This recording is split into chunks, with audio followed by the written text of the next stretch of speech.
Welcome to the Temple of Limitless Light, a guided visualization of pathworking for Hode, the sphere of the intellect, Mercury, and rational knowledge on the tree of life. I seek to know. Seek to know. This our temple work is always done live with our group. If you'd like to join the temple, the link is in the description, along with an explanation of the video. If you join our Facebook group, you also have access to our file section, which has notes on all of these videos that we are creating. So why don't we begin? We will start first with the Qabbalistic cross and a little belly breathing to get us all in the mood for something spiritual and group together as an egregore. And then I will do a version of the lesser banishing ritual of the pentagram to create the sacred space container that our visions can take place in. And then I will do a very short gate ritual to open the path of Hode, followed by the reading of the guided visualization that we will do together. Anything else? Ready? Right. Close the doors to the cats. Okay, no cats. Okay.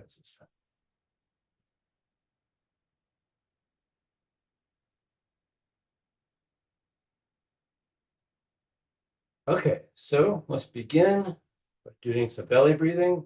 Your lower abdomen, take a few breaths. Just settle down into your body. If you're sitting, notice the weight of your body against the chair, how supportive it is. Feet are on the ground. Feel the support of the earth.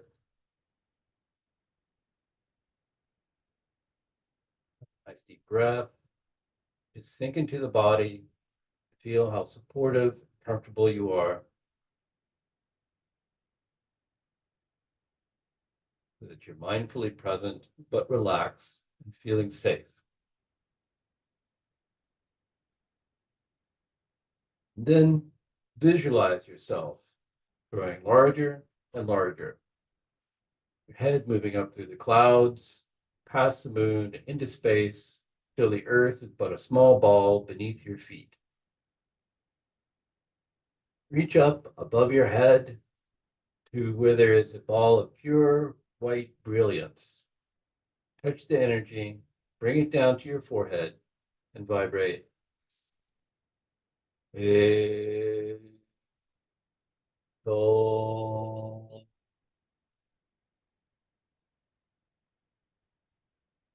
Energy down to your heart, or you can silently say the name of your holy guardian angel, or your guru, or just Adonai. Then send the energy down through your body, past your feet, and into the very fiery core of the earth, so that you're standing in a column of light. Ground the energy with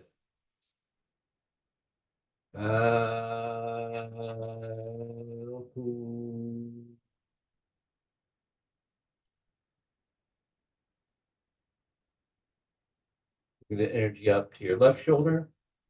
Visualize a ball of blue flame representing unconditional love.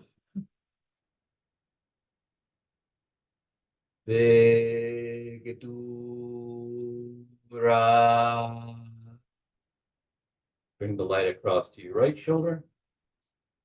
Visualize a ball of red flame representing your will. Vegavura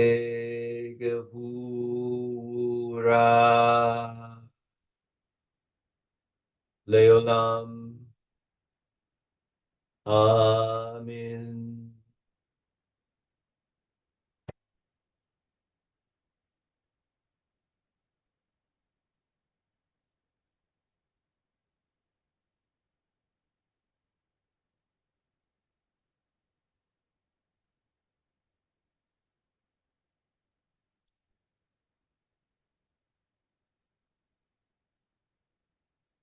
The lesser banishing ritual of the pentagram.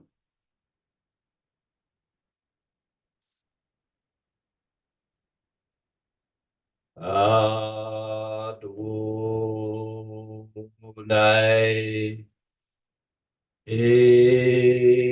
exalt.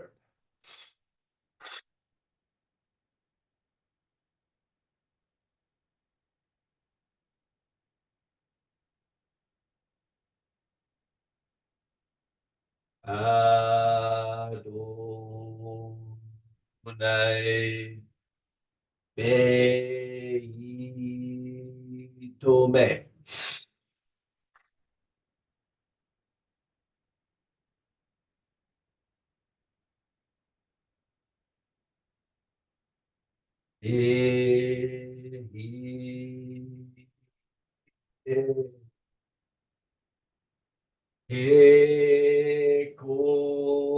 Ekomaya.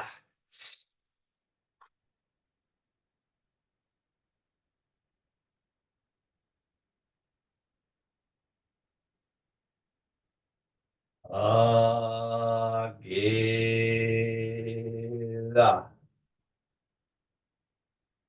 Naanteya.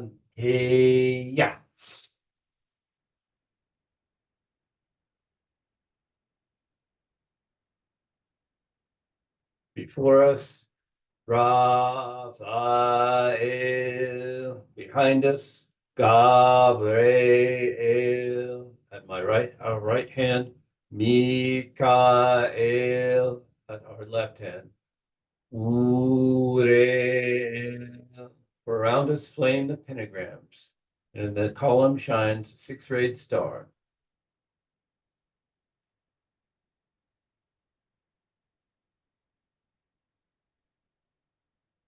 Opening the gate of Hod.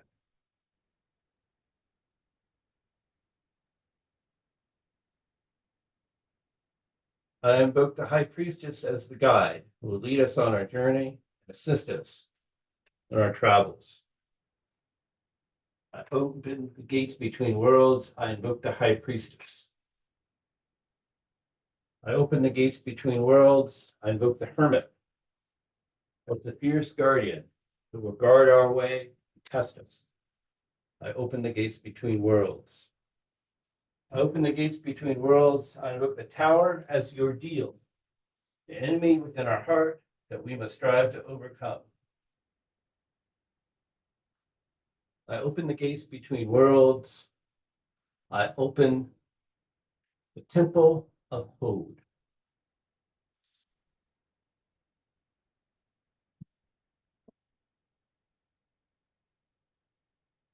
Ole Hilado, Apeloya, Eyo Nuot, De Gim Hore Leom, Odel Rimi, Olga Nu Sage, Isaabees, Adesa de Eya Ozongum, de Yaad, Od Lohoyo Ka Milket O Dofaneel, La Ede Ananael de Ahomenum I Odofe. Oel izo demeta alanashi id anane hod das iel de 31 tehulat I kono enel zuda adesa de ene de pririm ta a kaplirima kado das ka charisma I tiran tur ezu de e oxakel de obliprit ole kunin elagat I pragma ol ganusal das oel yudma ete itran ilgu mazoda od el ot itran uran si soloyat odefe da ado oma exa das ol irzirdo a kades sicile od a gonusuga isibas ac o gahlores adesa de a ozoin de iaden do ane virzarum a milkal zoda a pula eo noot iodo od iodefe o kikile das ilas olin the impa sebatha hilathin gozagram rolea seam pego eto Gozana, Ixa, Potam, Zorathim, Salendim, Besafa, Zapatis, Samit, Sanoo, Pedim, Nirsaim, Gajinges, Deteos. Amen.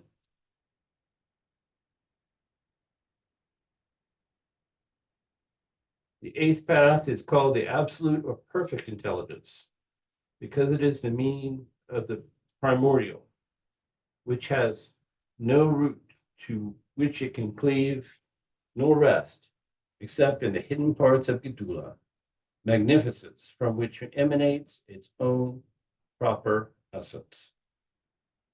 Hold. The guided visualization of Hode.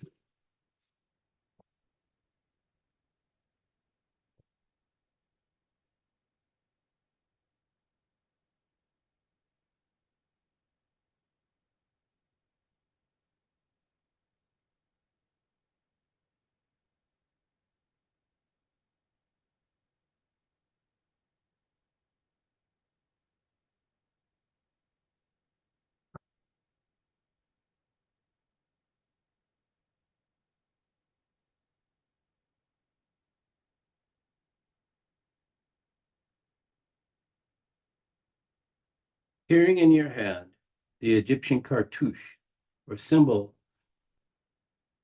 of the royalty, you enter the temple of Malkuth. With the appropriate signs, Sandalphon takes you quickly up the path of Tau to the temple of Yesod.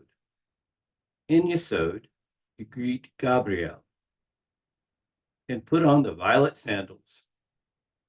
The archangel leads you quickly up to the path of Resh. You see yourself standing at the end of the orange path of Resh, facing the door to the water temple of Hod. A large orange door is in front of you. Carved into this door, the letter He, painted in blue. You give the projection sign and step through the door into Hod.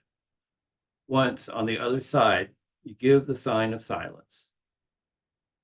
The temple is an 8-sided chamber, draped in curtains of orange silk. The floor is also colored orange. Embedded into the floor is a figure of an octagon, constructed from fire opals. The scent of storax is in the air, and the orange ceiling is ornamented with a large blue sigil of the planet Mercury, in the center of which is the image of a cup.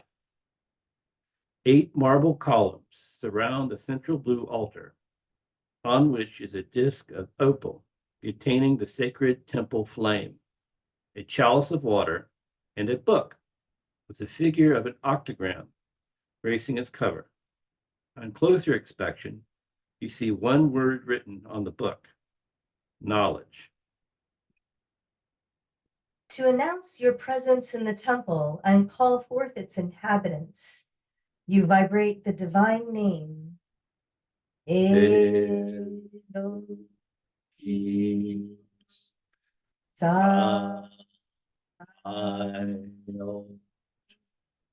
And the name of the archangel. Michael.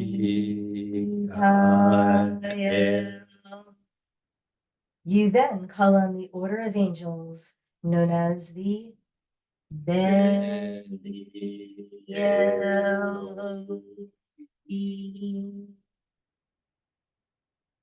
Almost immediately, a mighty and shining figure appears. A dark-complected being in robes of orange, ornamented in blue, with an octagram on his breast. He has an angular face, piercing eyes, and a robust, sinewy frame. Thrown back from his shoulders are 2 enormous wings, coated in orange and blue feathers. He carries a book tucked under one arm. Michael, Archangel of Hod, speaks to you. You have entered the realm of the absolute or perfect intelligence. By what symbol dost thou enter herein? By the symbol of the cartouche. The royal ring of Egypt contained a god's name. It is a receptacle for God's names and words of power. It is a worthy symbol for the realm of the intellect and communication. You face the archangel. You face the archangel across the light of the altar. He directs your attention to the temple flame burning brightly on a disk of opal. Then he opens the book of knowledge lying on the altar. The temple around you suddenly seems to become transparent. It fades from view and is replaced by cloud and mist. Gradually, you see before you what appears to be a dark and endless expanse of water. The vision is dim and murky, and the movement of the water seems like shadows shifting against other shadows. You hear Michael's voice above the roar in the sea. Oh, I did have it wrong. Go ahead. In the beginning was the Word, the Logos, and the Word was with God, and the Word was God. And the same was in the beginning with God. All things came into existence through God, and apart from God, not even one thing came into existence. What God's caused to exist was life, and the life was the light of humanity. And the light shineth in the darkness, and the darkness comprehendeth it not. Above the image of the dark sea, you see a brilliant light, like an atomic explosion lighting up the night sky. The sound is deafening. You almost feel the earth quaking beneath your feet from the impact. All you see now is divine white brilliance, which slowly settles into a rocky landscape against the clear blue sky. On a hilltop above, you see a line of winged angels dressed in orange robes and holding staves. They are the Beni Elohim, the angelic host of the sphere of Hod. Each angel is surrounded by a halo of blue light. This sight is a sight that takes your breath away. Respectfully, you ask to know how the angels of Hod function in the eighth Sephiroth. One angel steps forward and addresses you. It is Michael in its guise as the ruler of the Beni Elohim, and he speaks. In legend, we are the children of the gods who were attracted to the daughters of men, who came down from heaven to mingle with humanity and teach humanity the arts and sciences. It is written, the sons of the gods saw the daughters of men that they were fair, and they took them wives of all which they chose. The hidden meaning of this allegory points to our duty to interact with humanity on behalf of the divine. We impregnate the mind of man with knowledge and consciousness. We teach the arts of communication and magic. We are the thought forms of divine consciousness that are immediate formers of human intelligence. We are the principle of God awareness in you. Before your eyes, Michael changes his form. He transforms into the figure of an old, gray-bearded Renaissance philosopher holding a lyre. And the sight of his richly ornate apparel and broad-brimmed hat is mildly amusing. He looks for all the world like the artist Leonardo da Vinci. Michael explains. Code is the sphere of images that are created by divine beings. These images are controlled by the mind and the will. Meditation on these images will reveal sublime truths. These holy images include all God forms, the personas and likenesses of gods, goddesses, heroes, and archetypes that are formulated in the intellect of Hod. These are the forms and faces that the divine chooses to reveal itself to you, transforming itself in ways that help facilitate your understanding. Michael changes back to his original angelic appearance. He holds out his hand, and as he does so, the cartouche symbol in your hands begins to vibrate and glow with light. Observing this strange phenomenon, you see the hieroglyphs appearing in the center of the cartouche. The main symbol within the cartouche is that of an ibis.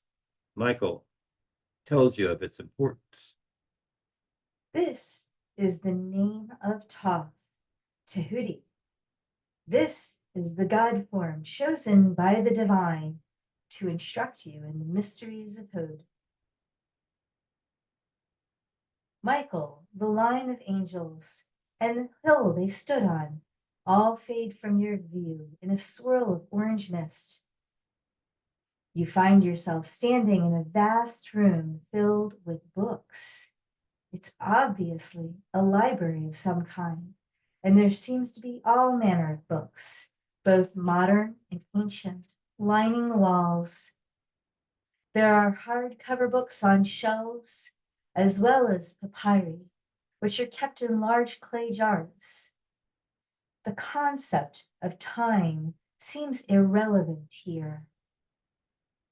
Egyptian scribes in simple linen kilts sit at long tables, writing on sheets of papyrus. Next to them sit medieval monks in plain brown frocks, painting ornate letters in large, colorful manuscripts. On another table sits a man in a gray suit working intently on a laptop computer. Sitting opposite him are two children speaking silently in American Sign Language. At the far end of the room is a large throne with a seated figure. The occupant of the throne is very familiar to you. The ibis-headed god seems like the very essence of serenity as he overlooks his library, known as the House of Life. He wears the Ataf crown, a tall headdress of double feathers residing in the horns of a ram. It is a fitting symbol of dominion for the god of science, writing, and magic. He who is master of time, a god whose titles include the Lord of Holy Words, the Lord of Heaven, and Thoth, 3 times very, very, very great. You humbly ask the god for some knowledge of the sphere of Hod, and Thoth answers, humankind was made of life and light, transformed into soul and mind. The wickedness of a soul is ignorance. The virtue of a soul is knowledge.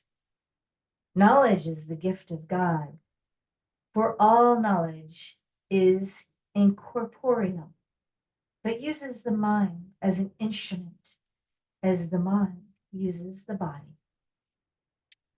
Thoth passes the palm of his hand in front of your face, from left to right. As he does so, the vision before you undulates like water that has been disturbed. The scene changes into a desert landscape. You now see the image of the great goddess Isis, cradling the motionless body of a small child. Her sister Nephthys is weeping nearby. Both goddesses seem to be in a high state of distress. Scurrying away from the child is a black scorpion.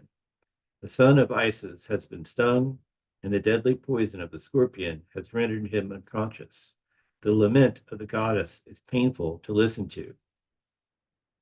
Stung is Horus. O Ray, stung is my son. Stung is this beautiful child of gold, the son of Un-Nefer. Shall Horus live for his mother? I pray to heaven that the boat of the sun stop in its journey across the sky until Horus has been brought back to life. The cries of the two goddesses reach to the heavens, and even the mighty sun god Re stops a solar bolt dead in the sky. Then Thoth, the thrice great god, ascends from his heaven to aid Isis in her sorrow. Thoth appears, provided with his magic and possessing words of power. He kneels over the lifeless body of the child.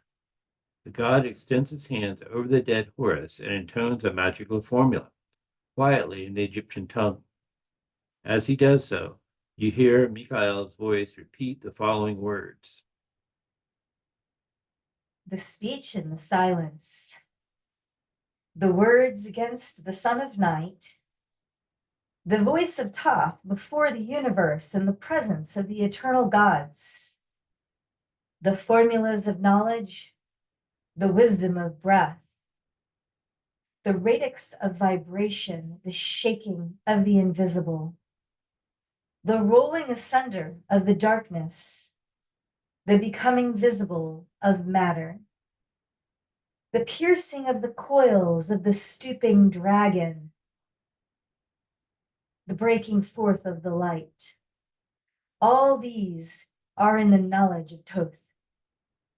At the end of the night, at the limits of the light, Thoth stood before the unborn ones of time. Then was formulated the universe. Then came forth the gods thereof. The aeons of the bornless beyond. Then was the voice vibrated. Then was the name declared. At the threshold of the entrance between the universe and the infinite, in the sign of the enterer, stood Thoth. As before him were the aeons proclaimed. In breath did he vibrate them, in symbols did he record them, for betwixt the light and the darkness did he stand. Throughout the speech, you see a golden light flickering around Thoth's hands. The light spreads over the prone body of the young wounded god. Suddenly, the child takes a breath and opens his eyes, calls out for his mother. Isis cries in delight and relief as her son Horus throws his arms around her. The goddess Nephthys praises Thoth in heartfelt gratitude. Thou lordly Ibis, thou god for whom yearneth Hermiopolis, let me tell of thee thy mighty works in whatever land I be. So will be the multitude of men say, great things are they that Thoth hath done. Suddenly, several images cross your mind. You see an elderly man sitting next to a dialysis machine which filters his blood and allows him to survive chronic kidney disease. You see a young woman lying comfortably in an MRI table as her neck and back are magnetically scanned for injuries. You see people using sophisticated satellites and Doppler radar equipment to predict tornadoes and provide early storm warnings in order to save human lives. You see a myriad of inventions created over the years to improve the quality of human life. And you realize that all these things are a result of the intellectual activities found in the Sephra of Hod. Thoth appears before you, it speaks. Knowledge used well with divine intent and ethical understanding can bring forth many wonders that aid humanity. However, knowledge used with an evil intent or without ethical understanding can bring forth many man-made horrors and afflictions to humankind. Years ago, a priest named Nefer-Ka-Ptah desired to possess one of my most potent magical books for his own selfish pleasure. Through bribery, he discovered where I had hidden my book. And through evil magic, he killed the sacred serpent which guarded it. For this sacrilege against me, Nefer-Ka-Ptah paid with his life. Yet the evil that accompanies the misuse of knowledge continues to this day. Once again, Thoth passes the palm of his hand in front of you from left to right. As he does so, the vision before you quivers like an agitated pool of water. several new images are presented to you. You see an entire rainforest cut down and burned for fuel. You see several acres of mountain wilderness strip mined for coal. The land is completely devoid of life. You see a lake that is so polluted from industrial runoff that humans are advised to stay far away from it. You see a warplane raking a small village with cluster bombs that destroy everything in its path. You see guided missiles fired from a battleship to deliver their lethal payloads to a city hundreds of miles away. You see innumerable ways in which humans have abused knowledge with devastating consequences for themselves and to the environment. And you realize that all of these things are a result of the abasement of Hode energies. These terrible images fade from your view, and once again you are standing in the house of life, the great library of books. Ibis-headed God looks at you with inscrutable black eyes. He addresses you once again on the nature of the mind.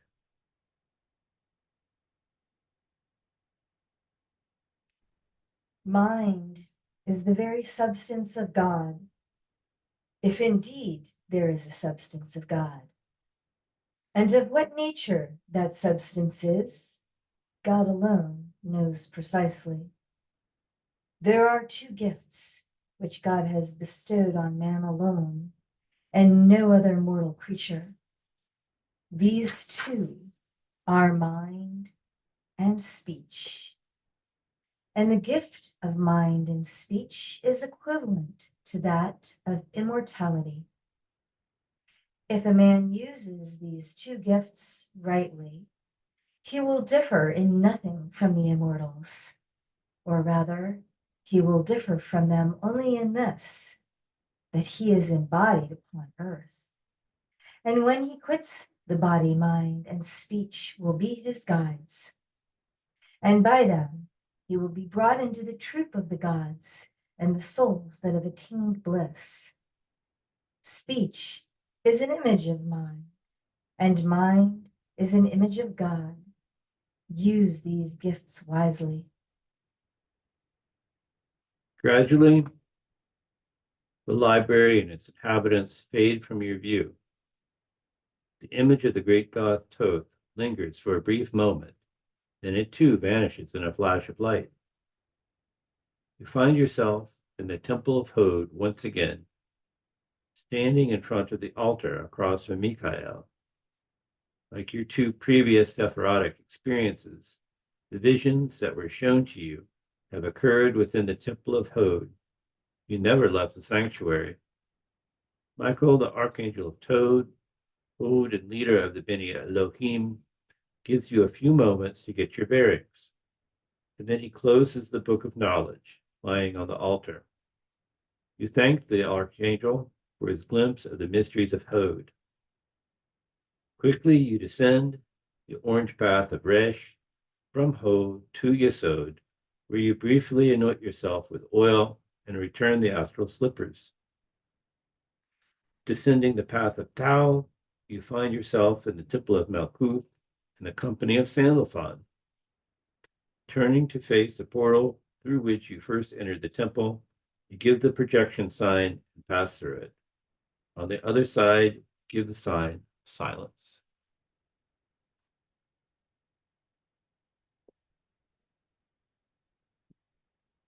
Meditate for a moment and then close.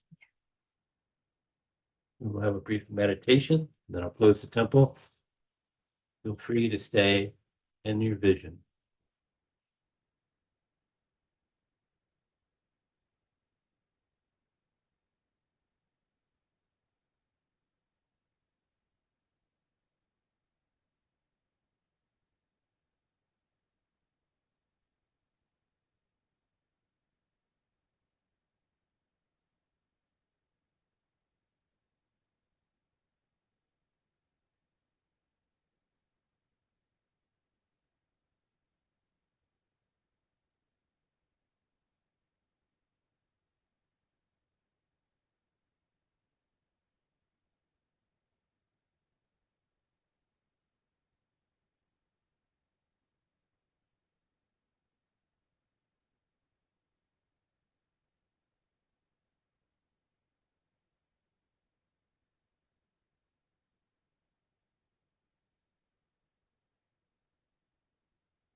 I open the path to return.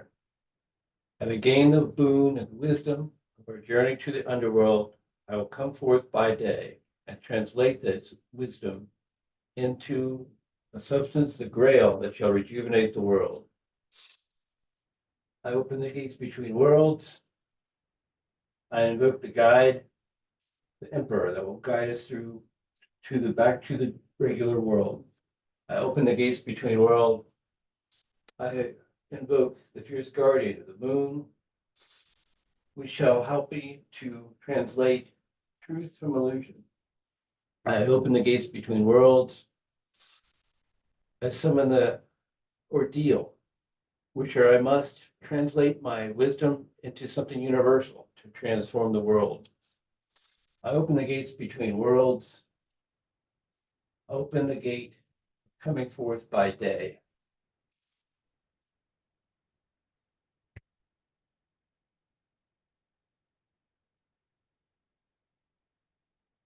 I thank you, Uriel, for your grounding, protection. I thank you, Gabriel, for the ecstatic states of being, inner wisdom. I thank you, Mikael, for your illumination and protection. I thank you, Raphael, for your equilibrium and compassion. Thank you. Dedication.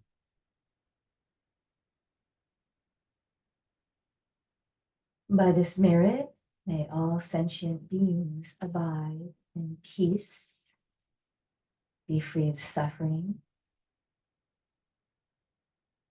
abide in peace and rest in equanimity. Rite is complete. Feel free to stay in your meditation and write your visions down in your journal. And we'll see you next Wednesday.